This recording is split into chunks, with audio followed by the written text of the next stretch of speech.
Hello and welcome to Odds on Champions League match day 5 games on Wednesday, and we have key games. For instance, Man United, they have a key game in Istanbul, so we have ready Dani Fisichella. Ciao, Dani. After enjoying the Derby d'Italia, Alvaro Romeo. Hello, Alvaro. After enjoying another match day in La Liga with Sevilla losing, with Barça dropping points. A lot of games to analyze in this match day already decisive. Guys, with Alvaro, with Dani, with you, remember to leave your comments and of course press the like and subscribe. And now let's go on with the show.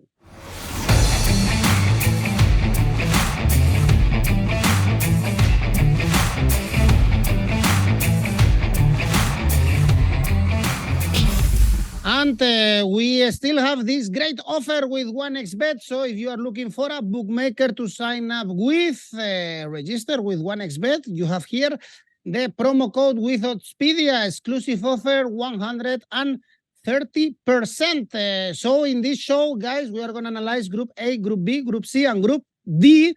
And we are going to start in a strong way because the first game we are going to analyze is Galatasaray Man United.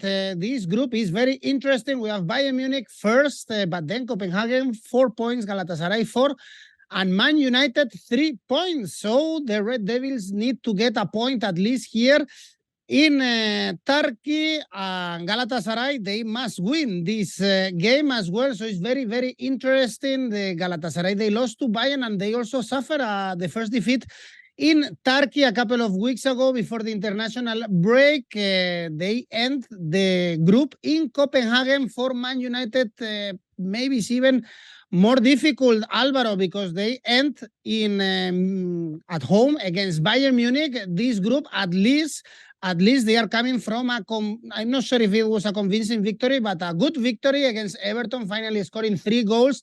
And of course, in our eyes, the bicycle kick from Garnacho. Do you think these are positive vibes to bet on Man United to win? For instance, it's 2.6.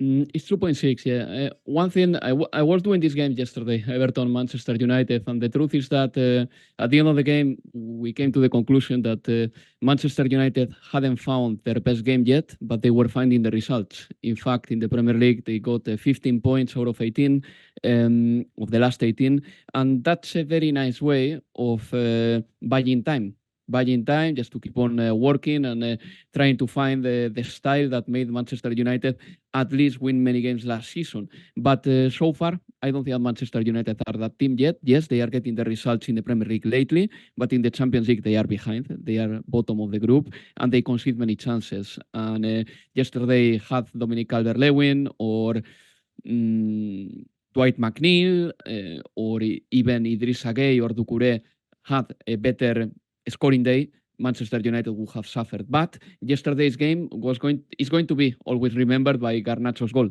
I think that all the analysis is going to be gone in a couple of days, and we will remember for posterity the goal that Garnacho scored. It was beautiful, but that doesn't cloud my judgment here. I think that Manchester United is having a lot of issues, especially I think that they can do with the absences in defense because Lisandro is out, but more or less Lindelof and Maguire are doing the job and Luke Shaw is back. But in midfield, the problem is in midfield. They are missing Mount, Eriksen and Casemiro. And to the point that the other day, Maino had to play an under-18 player for Manchester United. So in midfield, Manchester United are not dominating, are not getting the control of the game, and Galatasaray is exactly the kind of team that capitalizes on that. In fact, Galatasaray is in the Champions League the team with more balls recovered, and I remember that one of the goals of Galatasaray, or one of the penalties leading to a goal of Galatasaray in Old Trafford, came after a quick recovery in the final third. So I think that Galatasaray can benefit from that, and I believe that this game I'm going to approach it from the goals perspective and the Galatasaray perspective. Over 2.5 goals, 162 is something I like. There is value there. There is not outstanding value, but you know me, and you know that I like combining different odds. So if you combine this one with another one, you can get a good lucrative value. Or Galatasaray to score over 1.5 goals in this game, considering that Manchester United is conceding a lot of chances. If Galatasaray scores 2 goals or more, you get 2.1. So those will be my bets, but especially over 2.5 goals, 162. I like it a lot. This game is very interesting, Dani, from different factors. Of course, the standings. There are a lot of things on stake. And also from the betting point of view, we have very high odds, either if we go for Galatasaray or for Man United. The bookies take for granted both teams to score is only 1.5. And Alvaro was saying that Man United, they are not considered in the Premier League in the last games. It's true. But when they are playing in Europe, they are leaky. They are conceding a lot of goals when they travel even more in Copenhagen, in Munich. So as Alvaro told us, perhaps we see here a goal feast because both teams have to go for the victory. And they go to a place, the Elisa Mien, where Galatasaray always scored. The last time they didn't score was on the 12th of August, 0-0 draw against Kayserispor, won 4-0 at the weekend against Alanyaspor. Icardi, Mertens, Brace, Zaha, and they got goal scorers. If you add also Aktur Koglu in there, they do have players that can score goals, and they proved it against Bayern. They had chances also in Munich, and they're doing really well, I think, in this European campaign. When it comes to Manchester United, well, nothing looks certain, nothing looks settled. They won at the weekend. Perhaps they were playing a team that's a little bit more desperate than them, which is Everton. Issues on and off the pitch, the points deduction, they don't look good at all. But yeah, they won a game. They did look good to me, Everton. I think that Everton deserved much more. No, I mean in general terms, this season they are underperforming, and Manchester United were winning a game that it was expected for them to win, but they're not been shining, they're not been scintillating. But yes, as Alvaro remembered, if you take into account the standings from October, they will be top of the league. So they're getting the results without playing extremely well. And the next couple of weeks, they're very big for Manchester United because they play Newcastle, Chelsea, then Bayern again. So that's really a big chunk of the season. Unbeaten in 4 away games. They only kept 3 clean sheets away so far this season. Burnley, Fulham, Everton. Let's see if Højlund is back.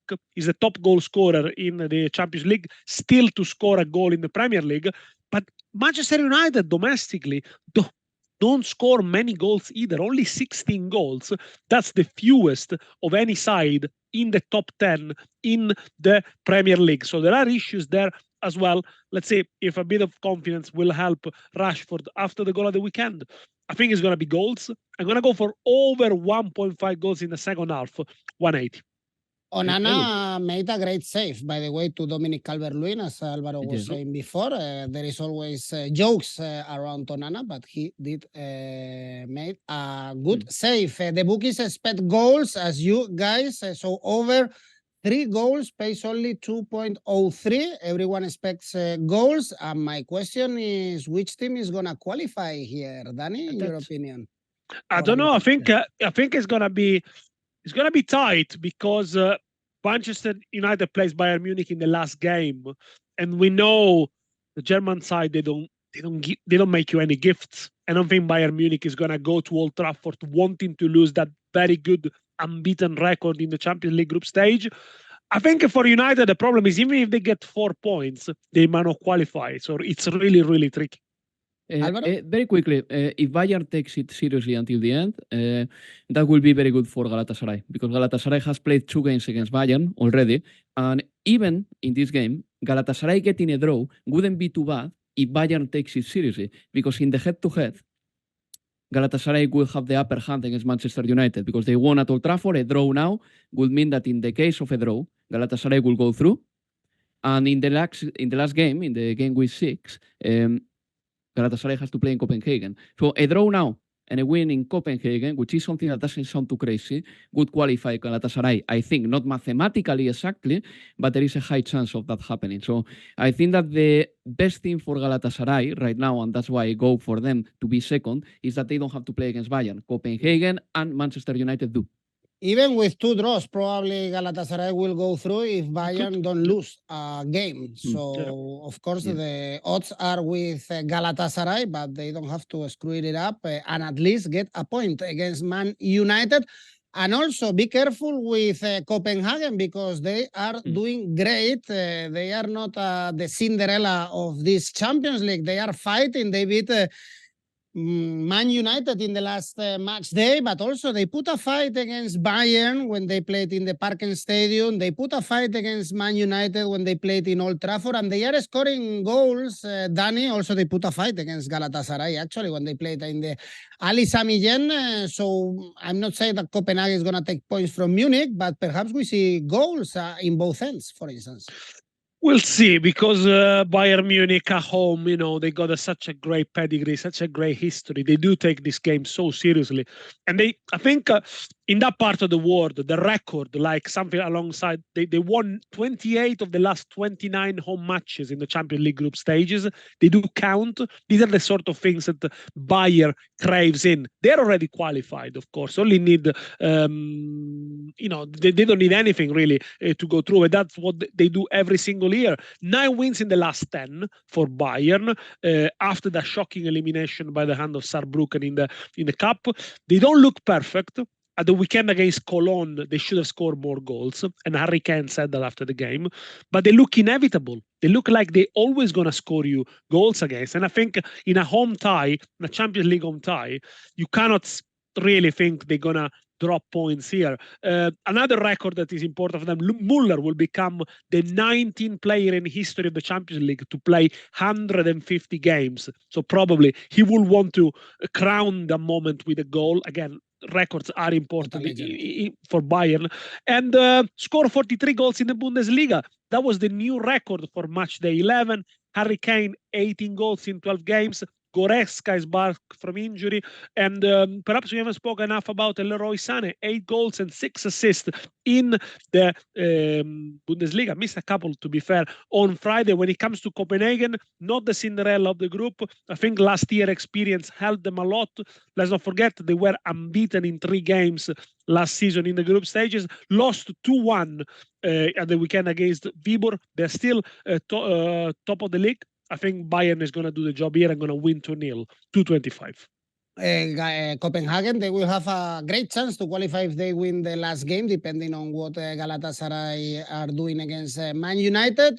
Can you see goals in both ends, Alvaro, or you don't see Copenhagen scoring as Dani is telling us? No, I can see goals. That's for sure. But I wouldn't even commit to goals at both ends. I don't think that is necessary here because the odds for Bayern scoring plenty are pretty decent. Daniele has broken down Bayern, Copenhagen. I will say that Bayern is one of the finest machineries in Europe, and they have been an attacking side since Jupp Heynckes, really. That goes a long way, maybe 11 or 12 years. So I think that they don't know any other way than attacking and dominating at home. And then if you attack and dominate and you put the right crosses and you create the right chances with the quality of players they have, starting by Harry Kane, but continuing by the many more they've got up front, I think that Bayern are going to score goals. So I'm going to go for the following. And this game is very, very interesting for me. I'm going to keep it for the ACCA, in fact. So my favorite bets here, and you choose the one you like, really. For me, it will be Bayern to score over 2.5 goals, which pays 173. It has happened a lot in Europe over the last 5 years. Or an Asian handicap, minus 1.5 for Bayern, 160. But I prefer the latter, really, because I don't know how many goals Copenhagen are going to score. What's the approach going to be by Copenhagen? I know that they can score, as they did against Manchester United. They scored 4 there. But I do know that Bayern scored heavily. So Bayern to score over 2.5 goals, 173. Well, the bookies expect goals also in this game. Over 3.5 goals pays only 1.96. So bookies expect goals in both games in this Group A. Very interesting until the end. We will go to match day 6 with the second spot completely open. And also it's very interesting. Group B, here we have Arsenal with 9 points, Lens and PSV with 5, Sevilla with 2, Sevilla with 2 points. So everything can happen.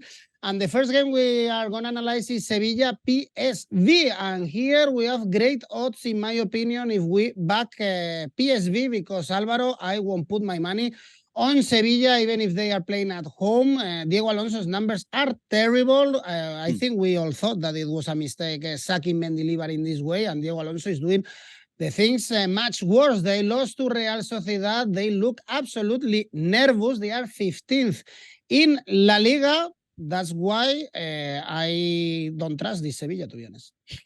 Look, my approach here is different. I think that the odds are very good for both, for Sevilla and for PSV, so depends on which side you are taking. I don't think that Sevilla is going to qualify. I think that they are more the bigger candidates to finish third, but I think that here at home they can win for a number of reasons. Because against Real Sociedad in the second half, when they were reduced to 9 men, they were very competitive. Also because I think that the first win of Diego Alonso has to be closer now. Diego Alonso has only won a cup game. And also because I believe in the Sevilla Sánchez-Pizjuán home factor, even though that factor plays much more in the Europa League. But Sevilla is a side that has to please the fans somehow. I don't know if they're going to win beautiful. I don't think so. Ugly, possibly. I expect goals. I think that Sevilla doesn't have the physicality of PSV and Eindhoven, neither the vitality, neither the creativity. But on the other hand, they are a more robust side. They've got players as good as PSV, and I know that they can also be competitive because 7 months ago they were lifting the Europa League. So no, I'm going to back Sevilla here. I think that they went through their worst possible behemoth time against Arsenal, because Arsenal is everything that Sevilla is not right now. But I don't think that the Dutch sides playing at Pizjuán should be a guarantee of win. So I'm going to back Sevilla here with a draw no bet 2.0. And you can go through the variations that take you to the win. I mean, Asian handicap minus 0.25, up to Sevilla to win, that base 2.8. But, draw no bet so for Sevilla, basically Sevilla doubling up your stake 2.0. I like it. And if you go to the individual market, well, in City scored the other day against Real Sociedad, he's the best threat that Sevilla has, 2.4. But as I said, draw no bet for Sevilla, nice for me, 2.0. Okay, I don't agree with you, Alvaro. I don't see this Sevilla very much alive with Diego Alonso. There are rumors about Diego Alonso being sacked probably even this week if they don't get positive results. At the weekend, Dani, talking about how nervous Sevilla is, we saw Sergio Ramos and Jesus Navas for the very first time in his career, a very young man like he is, sent off for the first time, Jesus Navas. Very nervous. Things are not look very well. I mean, it is a team that's only won once in the last 11 games, and they are in deep crisis. It's true that in La Liga they don't lose many games, 4 draws and 1 defeat against Real Sociedad. By looking at what the Spanish media say, looks like they haven't got a precise game plan. They don't recover many balls with the pressing. They create very little with the crosses. Against Arsenal, they only had 1 shot on target, and that was in the stoppage time. But at the back, they're not particularly well drilled. No clean sheets for Sevilla in the last 12 games. It's difficult to play against Arsenal, but they didn't really threaten them. They were missing players. I know at the Emirates. However, in Sánchez-Pizjuán, David Raya was about to score an own goal. Yeah, that's true. So I think that there are 2 Sevillas here, one at Pizjuán in Europe and one away from Europe. Away from Europe, they are dreadful. That's why I'm saying I don't think that Sevilla are going to qualify. But Sevilla at home are way better than Sevilla away in Europe normally. And against that's Arsenal, true. They didn't have and last season Emirates. they did it. And last season they did it, and they've done it time and time again. But this is a Sevilla that, for me, is going downwards. It's not really improved since last season, and they got. I agree. They got a leaky defense. Playing against a side that could be a little bit reckless, PSV and Eindhoven. We saw them at the Emirates. They went gung-ho, got pelted 4-0. But it's a side that has scored 48 goals domestically in 13 games. They are a high-scoring side. Let's see what sort of approach they take. But I think they could nick a goal. And maybe Sevilla don't have the strength to react and get themselves into a winning game. But, PSV look good. They took the chances well against Lens. They score at least 3 goals in 12 consecutive matches in the Dutch elite, and they got a perfect record in the Eredivisie. So this is a perfect time, I think, for me to take the odds and back PSV a little bit.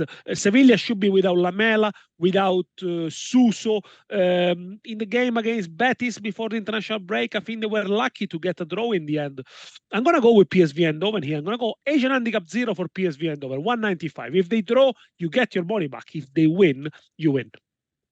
I'm with you, Dani, but we will see on Thursday who is right, if Alvaro or if we are right. Very open group, as I said. In my opinion, Sevilla will be fourth, but everything is possible. Even they could qualify. And the other game in this group is Arsenal-Lens. Arsenal with a victory, even probably with a draw, they will top this group. It's very important to be first in the Champions League to avoid big guns in the last 16 round. And they are top also of the Premier League, so they can't be happier, I believe, Dani, after some doubts some weeks ago. If you think we are at the end of November heading towards this special period in the Premier League, and they are top of the Champions League, top of the Premier League, even with the late goal against Brentford, things are very positive for this busy schedule for Arsenal. Dani, if they win, again, they will secure the first spot. And yet somehow there is a feeling in England that Arsenal are not doing as well as they did last season. Perhaps because they're not being so sparkling going forward. They are top of the Premier League, by the way, exactly as they were last season at this stage. They are top of the group in the Champions League. And last season, they were playing in the Europa League, which is less demanding. So I think they're doing extremely well. But it's true that the performances of Arsenal, especially in the attack, have been less entertaining and less full of goals as they used to be last season. In fact, if you look at the numbers in the Premier League, they are down on goals, down on shot, down on expecting goals. But on the other hand, they also concede much less. They concede less shots, less expected goals, less goals per game. So it's more about control this season. And I think what Arsenal is doing, having gone toe-to-toe with Manchester City, gives you a lot of confidence in your own strength. See it with Inter as well. Inter have improved a lot because of that Champions League defeat. It gives you an extra confidence. And Arsenal this season, they control the games a little bit more. They don't score perhaps many goals, but they are able to manage the tight margins. And I think the win against Brentford 1-0 is the perfect example. Sometimes you don't need much when you got so much talent up top, when you got Saka, who can cross the ball so well, when you got Trossard, who pops up with a goal, Gabriel Jesus, Kai Havertz, who scored his second goal for Arsenal, and maybe this is the redemption for him. You know, going to Brentford and winning is very difficult. Last season, Arsenal lost 2-0, were held 1-1 at home. So Arteta is doing a very good job. And when it comes to Lens, it is also a team that doesn't concede you much. They are undefeated in 12. Sorry, they only lost one of the last 12 games against PSV. They won 3-0 at Clermont. They are unbeaten in the last 8 League One games, and they have not conceded in the last 5. So they are going back to the Lens that we saw last year. Very, very solid at the back, helped by a very good defense led by Bryce Samba, the goalkeeper, who also featured for France. Why he scored at the weekend, got sent off for dissent. But yeah, it was a comfortable win in the end. Before the international break, they also win Marseille 1-0. Again, a game poor of shots on target, poor of chances. Because of this Arsenal, the way they play, I don't think they're going to be too many goals. That 2-1 win against Lens, I think, was a freak result. Lens hit them against the run of play. I'm going to go under 3 goals, 190. Interesting. Lens improving during the season, and perhaps even the turning point was that victory against Arsenal. They were doing very bad at the beginning of the season, Alvaro, and they got one of the biggest surprising results in this Champions League with a great goal. I remember, I think it was the equalizer. How do you see this one? Also short on goals? No. I'm going to disagree here again. I think that Arsenal is having a fine season. They are scoring a decent amount of goals. Also, I don't think that there is such a perception that Arsenal is a worse side than last season, even though it's true that last season at this stage, after 13 games, they had 34 points and now they've got 30. But on the other hand, Arsenal, is as good because they've got a better holding midfielder than they did have last season with Declan Rice, because they have had injuries, and yet Mikel Arteta has managed to find a lot of depth in the squad, and if not Gabriel Jesus is Nketiah, and if not Nketiah is Martinelli, and if not Martinelli is Trossard, and Odegaard has been absent, and Arsenal hasn't suffered particularly. I think that Arsenal is going through the problems that every side is going through.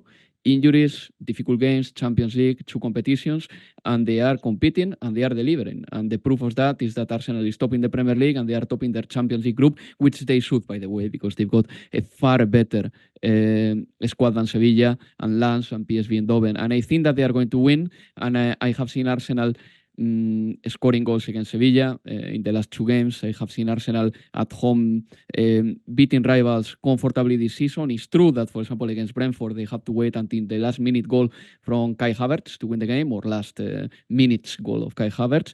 But on the other hand, playing against Brentford is not easy. David Raya will be back in goal, which is probably good considering what Ramsdale showed the other day against Brentford.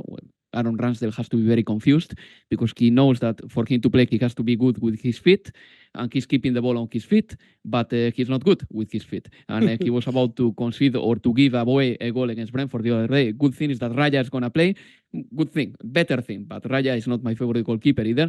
And what a week for Kai Havertz, by the way. He played as a left back, he played as a wing back, he was on the bench on Saturday, and he scored the winning goal against Brentford. What a roller coaster for him.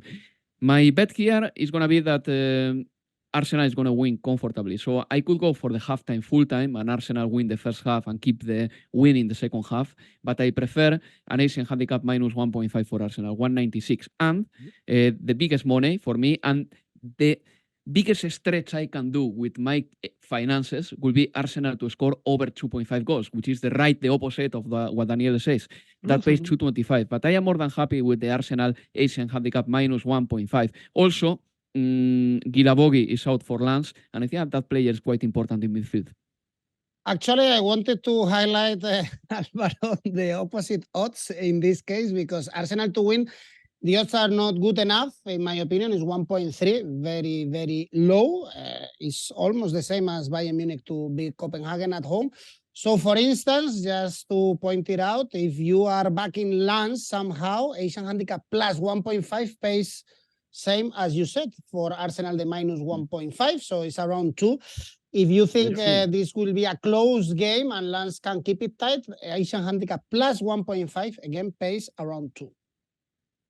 Let's see. I mean, at the end of the day, as I said before, this side is top in the Premier League and their group in the Champions League, and they have been competitive in the big games, generally speaking, let alone the game against Manchester City, in which I think that they deserve to get that win. Let's see who is right. I mean, this is not a competition between us. This is us giving the best possible piece of advice to the bettors. But I think that Arsenal, honestly, they are a side that when they have the day and they create the waves of football that they can create, they can be very difficult to dominate, pretty much indomitable. The good news from Arsenal is that already in the Premier League, they played against Manchester City, against Liverpool, against Chelsea, against Newcastle, against Manchester United. So they played against Tottenham as well, against very strong oppositions for sure. Perhaps they haven't reached the height of last season, but has to be said that now they're playing the Champions League where they cannot afford to make so many rotations as last season. But I think from now on, if they start winning 10 games in a row, that's really, really put them as serious title challengers. But the Champions League has been an ego booster for Arsenal, I think. Instead of being a draining factor for them, they have gotten the results in the Champions League, and they are not particularly suffering in the Premier League due to the Champions League travails. I don't think so. I think that they have had the squad to compete in every competition so far. A bit short of injuries, maybe. If you look at some positions, you know, with Thomas Partey, with the defenders coming off, perhaps they've not been able to afford many rotations. That's the question. Perhaps they could score early and put the game to bed. Actually, like similar as they did against Sevilla, for instance, dominate the game, score early, as Alvaro said, take the lead in the first half and comfortably win this game, or even the draw. Probably they will finish the group in the first spot. It should be enough for Arsenal. Very open, these two groups. Group C, can be interesting as well because let's analyze first the game Braga Union Berlin. If Braga wins and Napoli fails to beat Real Madrid, Braga will travel to the Maradona with options actually to qualify, and Braga, they've been very competitive at home in this Champions League, putting a fight against Real Madrid and Napoli even if they lost.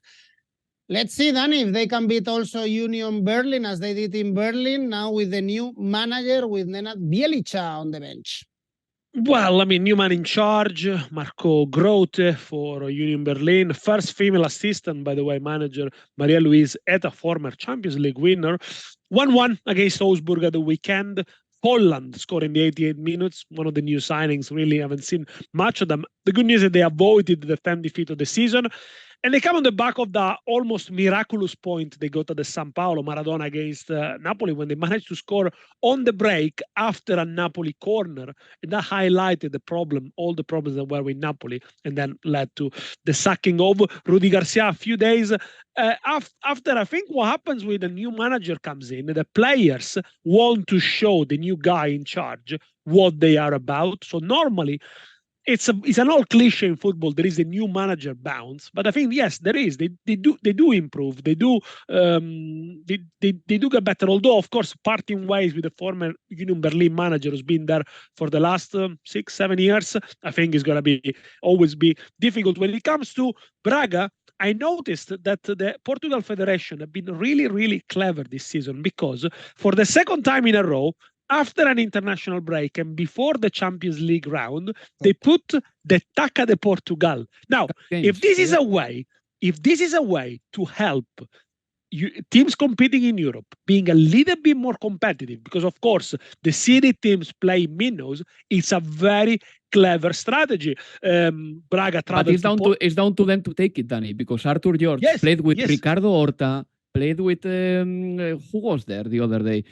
Ronnie Lopez, Alvaro Jaló. I mean, it's down to them to take it. But I agree with you. It's been a very intelligent thing. Yeah. Benfica and Porto made more changes, but they were playing at home. Is it working? Braga went to because Portuguese sides this year in the Champions League, they've been poor so far.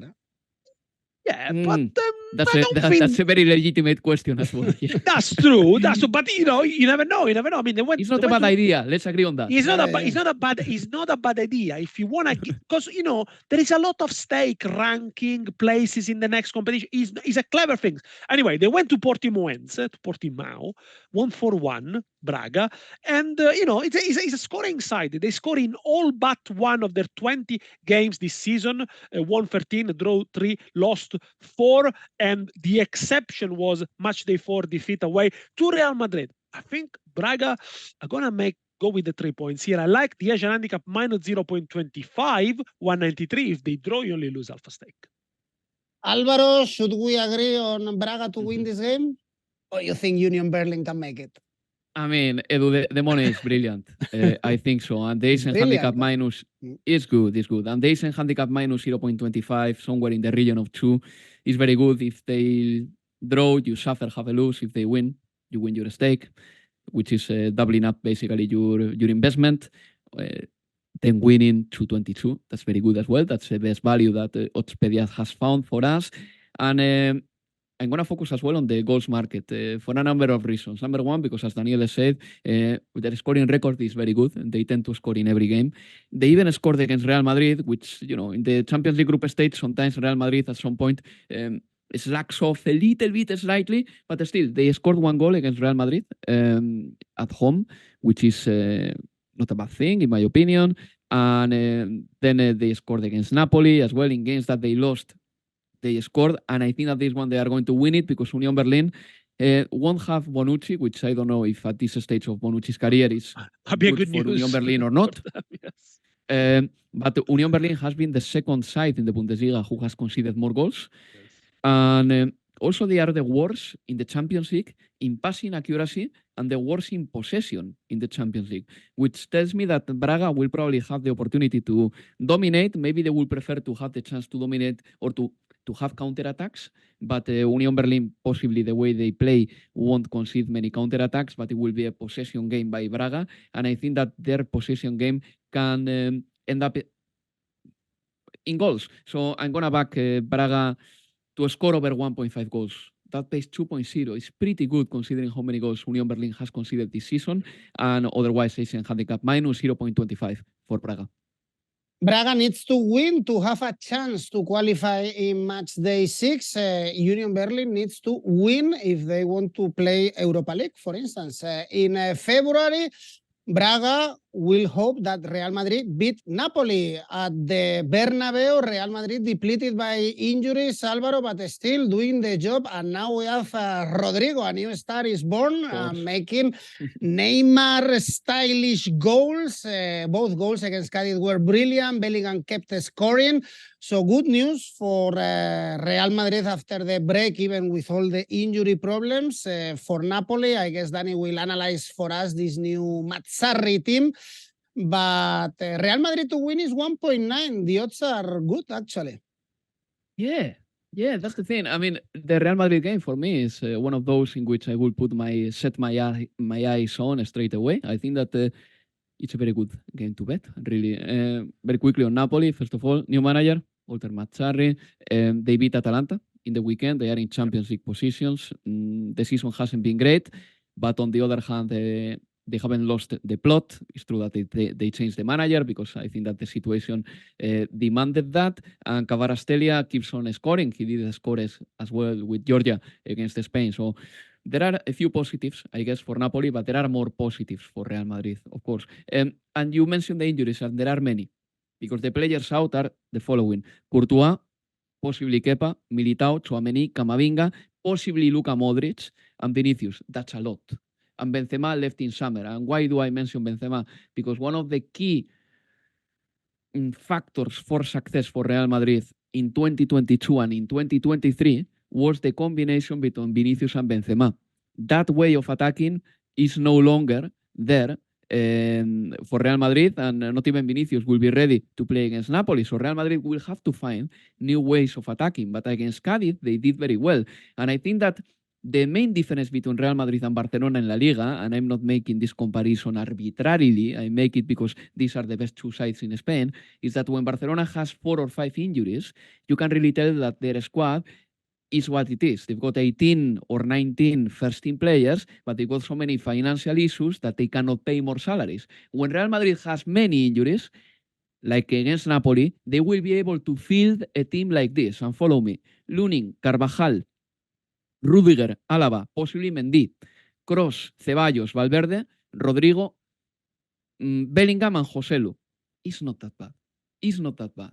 And I really think that Jude Bellingham has been the man of the season in La Liga. Rodrigo is playing very well. Toni Kroos in midfield, a good defense. I'm going to back Real Madrid here. And because they've got enough to win and enough to score over 1.5 goals in the game. So my bet is Real Madrid to score over 1.5 goals, 167. Or Real Madrid to win, 187. You can combine those two. Or Real Madrid to win and over 1.5 goals in the game, 2.1. I mean, as you see, whatever goes in line with Real Madrid scoring over 1.5 goals and Real Madrid winning, for me, is almost a safe bet. I'm going to back them. It should be a high-scoring game. I hope Joselu, when he has the chance to tap the ball in, it looks like in the FIFA when you miss the controls and you are touching all the buttons because he didn't know what to do. Apart from tapping, if you haven't watched it, go and watch it after this because it was very stupid. But Dani, Napoli, they are better on the road. Their numbers away from home are brilliant. And it was a great presentation for Mazzarri, especially in the first half. They had a lot of chances in a tough stadium like Bergamo. Yeah, they're unbeaten away from home, Napoli. 17 points in the league, 2 wins in the Champions League. So unbeaten at home, only 7 points and 2 defeats to Real Madrid. Yeah, first win for Mazzarri, who, by the way, comes back to manage in the Champions League. The last game was in March 2012. Chelsea 4, Napoli 1. Ivanovic scoring in extra time. So a great return for Walter Mazzarri, whose career has gone downhill after leaving Napoli. But has to be said that considering the situation Napoli are, probably is the right man for the job. Getting a new manager like Tudor or someone else like Marcelo Gallardo, it would have taken a lot of time to get settled. Mazzarri knows the environment. He's got 7 months contract. He needs to stabilize them, get them into the top 4, which they can. And yes, give a little bit more of confidence in themselves. Obviously, winning at Bergamo help.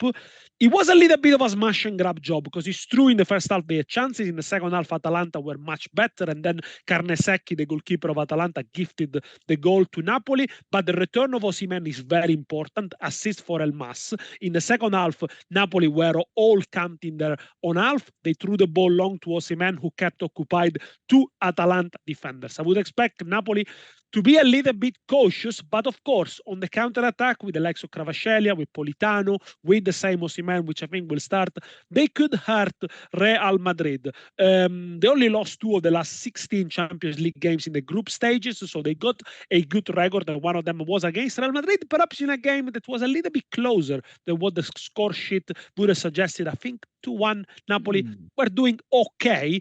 I don't think they were that bad in that game, but Real Madrid only 1 defeat in the last 18 games this season. That was the derby against Atletico Madrid. You know, a midfield of Valverde, Kroos, and Modric. I don't think there is too much to say Valverde, about. Kroos and Ceballos probably. Modric has a slight muscular problem. Right. Maybe he it came on after. I think. Yeah.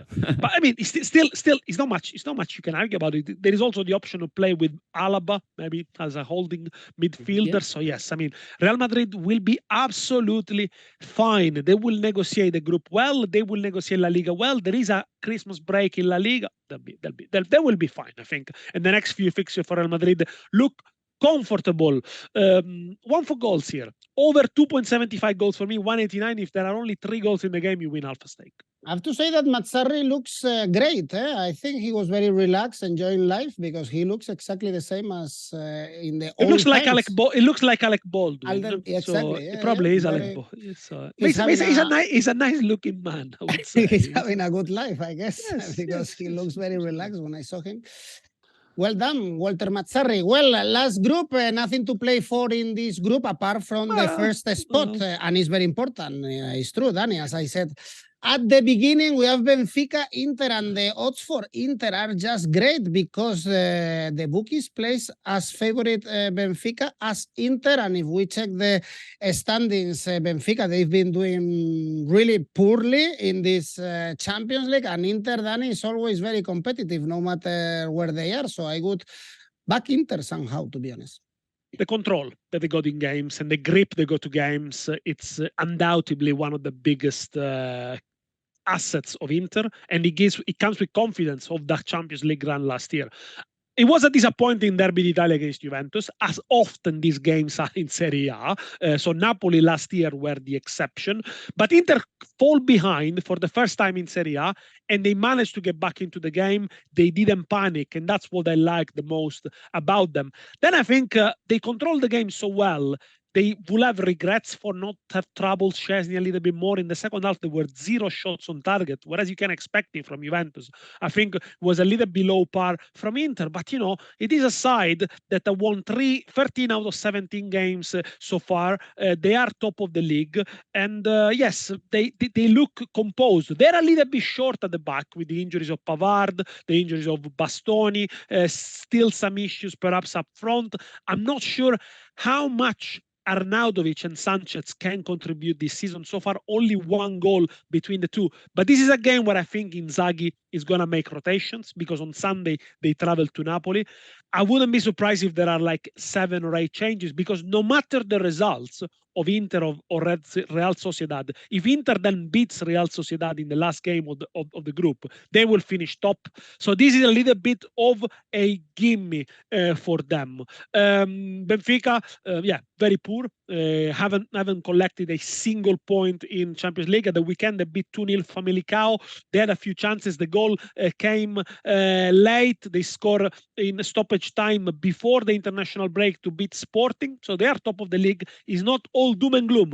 But considering Inter away from home, the way they control games, I think it's going to be an under 2.5 goals. But if I have to select a favorite, I will go for an Asian handicap 0 for Benfica on this one, to be fair. We saw this game in the knockout stages in the Champions League. Alvaro, is helping Benfica playing Taça de Portugal before the Champions League this season, or you don't think so? A bit. That is a very evil question. Of course, it's not helping. No, it's not helping at all. Benfica, they are having their issues. It was going to be very difficult to replicate what they did last season. And on top of that, they have had a couple of players out. Kotsku, the Turkish guy, is very important over there. He's still out. Neres is not ready for this game neither. And Benfica has scored only 1 goal in the Champions League. Only 1 goal in the Champions League. That's nothing. That's nothing. The group is not easy, I know, but they could have done better. And they were hammered by Real Sociedad to some extent that I wasn't expecting. I knew that Real Sociedad at this moment was better than Benfica, but Real Sociedad destroyed them. And in the first half, Real Sociedad found the net 5 times and they missed a penalty. 2 goals were cancelled, they missed a penalty, and yet they won the first half 3-0 against Benfica. It was incredible. But I put it down to Real Sociedad, and I also point out at all the negatives that Benfica showed that day. I mean, Rafa Silva offered very little. Benfica's midfield didn't have any control of the game. The defense was leaky. All the second balls, they didn't win them. You know, not a good moment for Benfica. It is a good moment for Inter, still the leader in Italian football with the best pair up front, Lautaro, Capocannonieri, and then Marcus Thuram, the leader in assists, and I think that Inter is a more composed side. And whatever quarter handicap here for Inter is pretty decent. Asian handicap plus 0.25 for Inter, away from home. If they draw, you get half a win. If they win, you win. 167. I like it. But you can go also for the Asian handicap minus 0.25 for Inter, which is obviously more risky, demands more from Inter, but that pays 225. But I'm so happy with getting my 167 that I'm going to back Inter with an Asian handicap of a positive plus 0.25. 2.7 for Inter to win. This is crappy victory is 1-0, classic Inter. But in this group... Yeah, but if there is a game where Lautaro should rest, is this one. He's played far too much football. And this is almost a nothing game considering the last game against Real Sociedad. He will rest, so you have to check the lineup really, really careful on a Wednesday. In this group, top of the group, we have Real Sociedad for goal difference. In the last match day, they will play for the first spot. Inter and Real Sociedad. Alvaro, also Real Sociedad depleted by the injuries, but still doing great. And the good news is that perhaps Sadik is back. He scored a beautiful goal at the weekend. Also, Kubo did great. What a goal, by the way, scored by Sadik. Yeah. I really like him with Almeria. Hopefully he's back on track after his bad injury.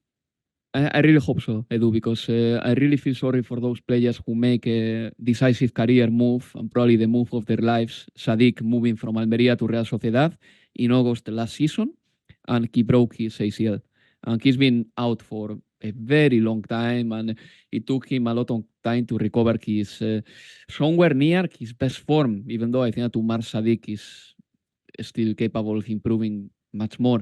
But the goal he scored against Sevilla the other day was beautiful. I was very happy for him. He's scoring, finally. And this may be his moment because Andres Silva is not playing. Carlos Fernandez is the second choice striker, but I think that if Umar Sadik is available, Umar Sadik can become the number 1 striker. Or the number 2 striker, depends on Oyarzabal. Oyarzabal picked an injury with the Spanish national side, but he managed to play against Sevilla 23 minutes. So, you know, I think Real Sociedad negotiated well the international break. No matter what happens here in this game, Inter and Real Sociedad will depend on their own result to top the group when they meet in Milan in a couple of weeks' time. A couple of things about Real Sociedad very quickly. Imanol Alguacil is so demanding that he was very upset with the way Real Sociedad managed the game in the second half against Sevilla and the way they play with 9 men. And he got some criticism for Barrenechea, a player who is playing very well this season, but Imanol wants more for him. So that is the spirit at Real Sociedad. No complacency. And that's why they are the team in the Champions League with 2nd more tackles produced and 3rd in balls recovered. Because Real Sociedad is about pressing high up, and they have done it very well so far in the Champions League. The performance against Benfica at home was incredible, really, was incredible. And when it comes to Salzburg, I think they were very much dominated in the game week 2 against Real Sociedad. This Salzburg side are suffering in this group in the Champions League. They are 7 points away already after 4 games from Inter and Real Sociedad, and the best they can achieve, or the best they can go for, is qualifying for the Europa League. So I'm going to go for Real Sociedad to win, 153. Obviously, this is not enough for many of our bettors who are looking for a bigger value. So maybe an ace and handicap of -1 for Real Sociedad, 186, on the basis of what I have seen in the Champions League so far. But, you know, since this game, as Daniele said, is a little bit irrelevant, maybe I would pass, you know. I would pass here because I think the value can be somewhere else. How you see it, Dani? Well, I see a Red Bull Salzburg very young, very naive sometimes, very energetic. They got the youngest roster in the Champions League, and I think they paid the price a little bit of lack of experience against Inter. In the second half, the energy wasn't really there. They ran out of steam, and they do tend to make some silly mistakes. But they are a side that they will go for it. And at San Siro, they gave Inter a little bit of a scare, really, especially in the first half. They are also energetic. Only 3 wins in the last 8 for Red Bull Salzburg. Won 3-2 at the weekend. They needed a late goal, but maybe this season they're not finding it domestically as easy as previously. They are level on the table with Sturm Graz. Remember, they won the Austrian Bundesliga, 10 Austrian Bundesliga on the bounce, and 4 of the last 5 editions of the Austrian Cup. So it's a very successful team, but also a team that changes every summer. Both to score. 193, as I said, everything will be decided in San Siro. Great, guys. We've analyzed all the games to be played on Wednesday. Dani, Fisichella, your safe bet? Galatasaray, Manchester United, both teams to score, that pays 157. I like this one. Alvaro, your safe bet? Real Madrid to score over 1.5 goal, 167. Even better. Hopefully this is true. And your ACCA, Alvaro? Arsenal to score over 1.5 goals, Bayern to score over 2.5 goals, Real Madrid to win. Altogether 439. Actually, we are seeing a lot of goals in this Champions League. Dani, yours? Sevilla PSV, double chance X2, Benfica Inter, both teams to score, Real Madrid handicap 0, and Braga Union Berlin under 3 goals, total odds 593. Thank you, Dani. Thank you, Alvaro. Thanks everyone for watching. See you soon. Bye-bye. See you soon. Bye.